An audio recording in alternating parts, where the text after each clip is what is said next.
Tolonglah jangan jadi keldai akaun.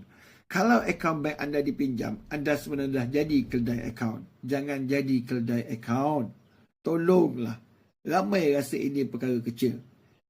Ni, saya nak pinjam akaun awak sekejap boleh? Masuk duit sekejap je. Lepas tu transfer keluar. Kononnya, anda tak buat apa-apa pun. Hakikatnya, akaun anda yang digunakan untuk jenayah. Scam, penipuan, pengubahan wang haram.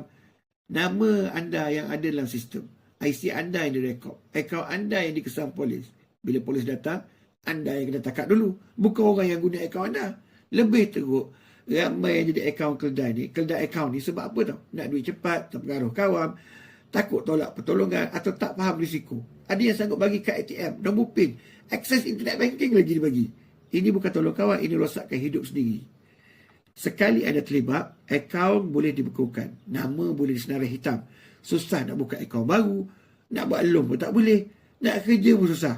Kalau ada orang minta pinjam akaun sekejap je, jawapan dia satu je. Tak boleh. Tak perlu panjang cerita, tak perlu rasa bersalah. Orang bijak jaga nama dan akaun sendiri. Orang bodoh gadai akaun untuk duit sekejap. Tolonglah jangan jadi keldai akaun.